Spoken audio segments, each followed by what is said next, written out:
kembali lagi dengan saya Marcina Purba di Desain Pembelajaran, yaitu pembahasan ketiga mengenai memahami gaya belajar anak dan sukses belajar di masa pandemi. Nah, kali ini kita akan menjelaskan mengenai tadi ya. Yang pertama itu sejak tahun terakhir proses belajar mengajar dilakukan di rumah melalui format daring atau virtual schooling. Nah, demi untuk memutus rantai mata rantai penyebaran virus corona yaitu COVID-19.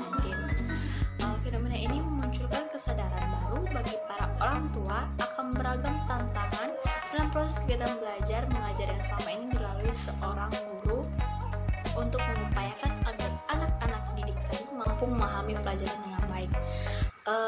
Tema belajar dari COVID-19 yang diangkat Kementerian Pendidikan dan Kebudayaan Indonesia pada Hardiknas ini juga menjadi momentum pembelajaran bersama bahwa keberhasilan seorang anak dalam belajar bukan hanya menjadi tugas guru di sekolah saja, tetapi juga membutuhkan kolaborasi orang tua dan si anaknya tadinya. Untuk mendukung keberhasilan pembelajaran tersebut, perlu adanya kolaborasi dan sinergi antara orang tua dan sekolah atau guru dalam menemukan gaya belajar si anak sehingga mampu menghadirkan sebuah kegiatan belajar mengajar yang menarik bagi anak usia sekolah dasar, meskipun anak sekolah menengah ataupun menengah pertama ataupun atas juga membutuhkan suatu pembelajaran yang menarik supaya mereka itu tidak merasa cepat bosan dalam belajar. Nah, psikolog anak yaitu salah satunya itu Jovita Maria Ferliana mengatakan ada banyak gaya belajar anak mulai dari auditory, visual hingga kinestetik.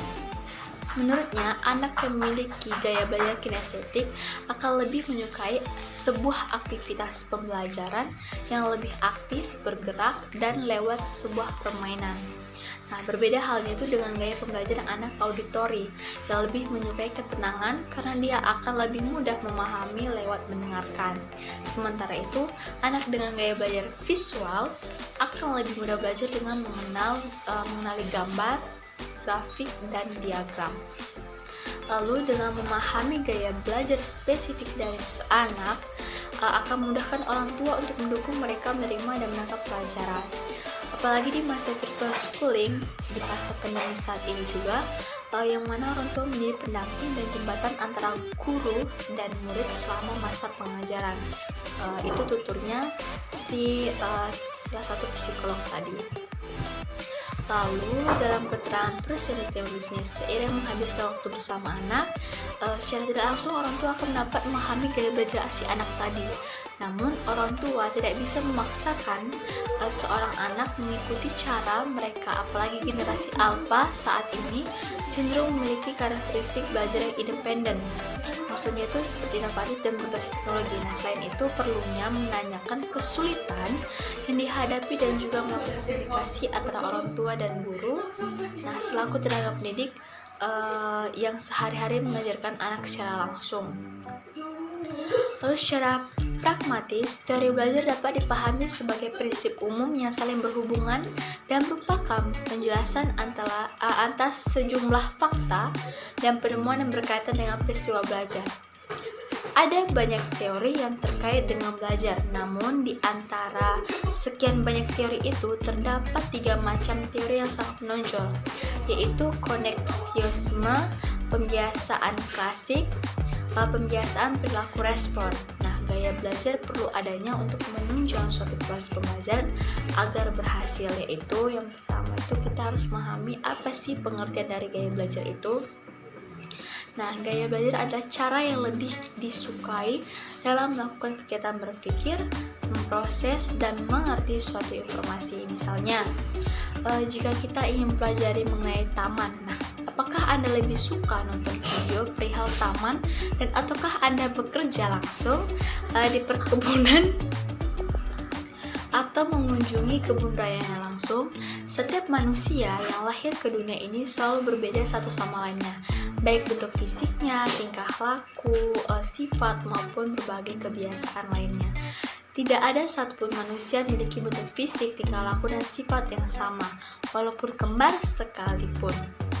Suatu hal yang perlu kita ketahui bersama adalah bahwa setiap manusia memiliki cara menyerap dan mengolah informasi yang diterima itu dengan cara yang berbeda-beda satu sama lainnya. Ini sangat tergantung pada gaya belajarnya tadi ya. Seperti yang dijelaskan oleh Hamzah B. Uno bahwa pepatah mengatakan lain ladang, lain ikannya, lain orang, lain pula gaya belajarnya.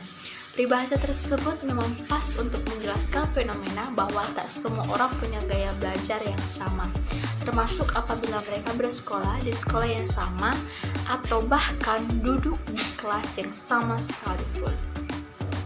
Hasil riset menunjukkan bahwa murid yang belajar dengan menggunakan gaya belajar yang dominan saat mengerjakan tes akan mencapai nilai yang jauh lebih tinggi dibandingkan bila mereka belajar dengan cara yang tidak sejalan dengan gaya belajar mereka.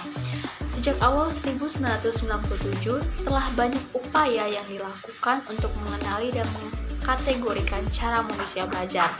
Dan cara masukkan informasi ke dalam otak secara garis besar, ada 7 pendekatan yang umum dikenal dengan kerangka referensi yang berbeda dan dikembangkan juga oleh ahli yang berbeda dengan variasinya yang masing-masing. Nah, ketujuh gaya belajar itu adalah yang pertama, kita melakukan pendekatan. Nah, pendekatan tadi itu berdasarkan pada pemrosesan informasi, yaitu menentukan cara yang berbeda dalam memandang dan memperoleh sebuah informasi yang baru. Nah, pengembangan ini dikembangkan oleh Kagan, Klophani, dan Mumford, Gregory Butler, dan M.C. Carty.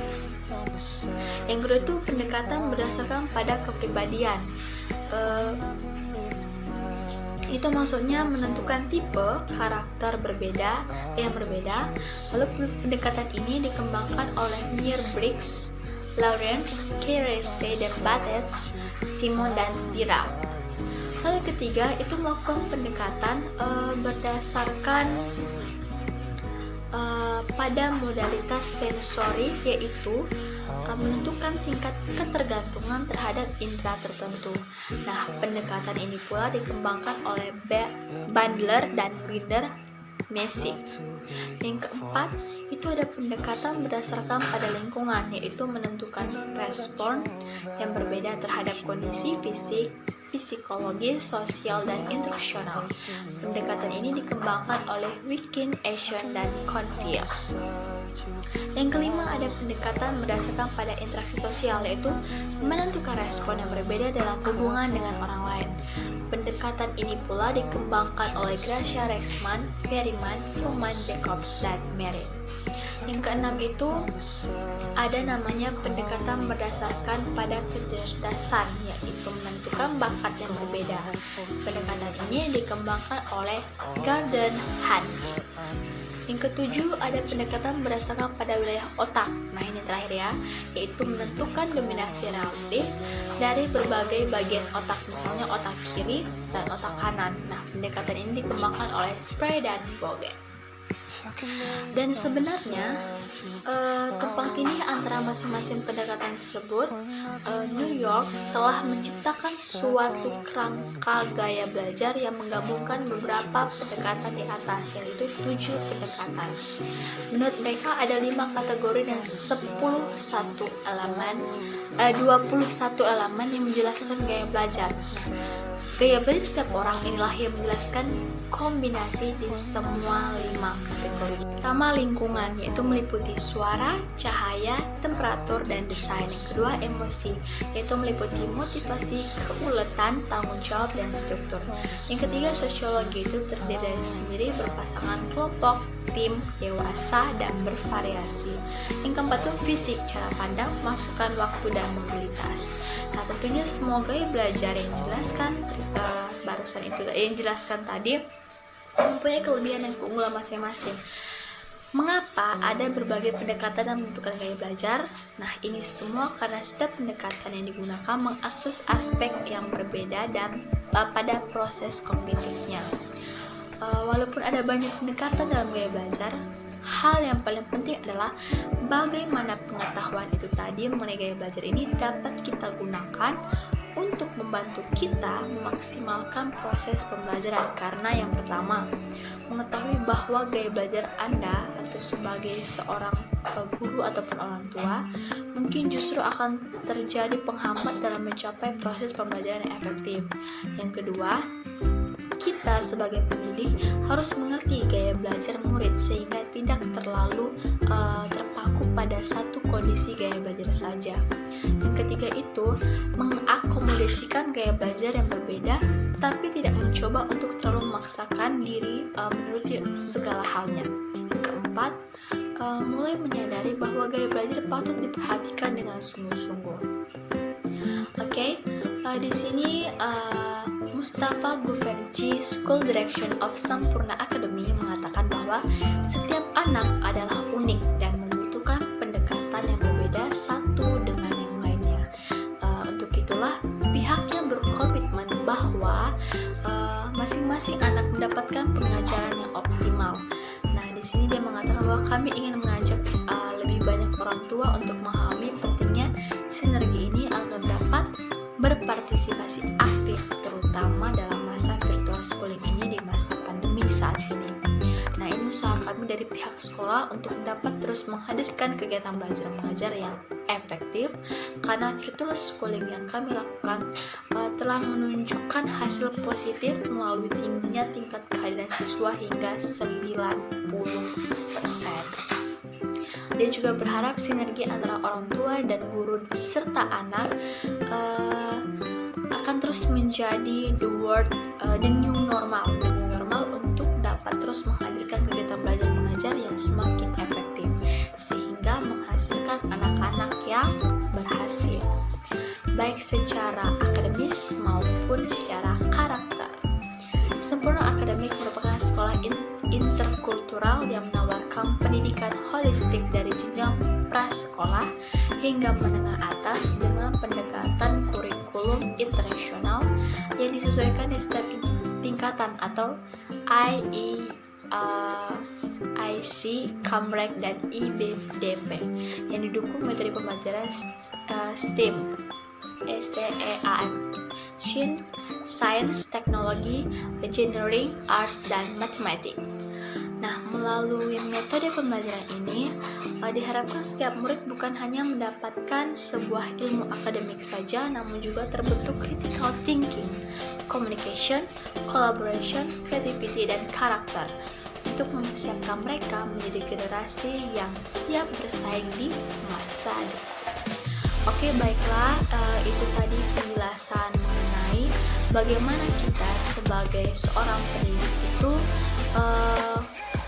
memahami gaya belajar anak didik kita dan kita dapat sukses mengajarkan itu di masa pandemi saat ini.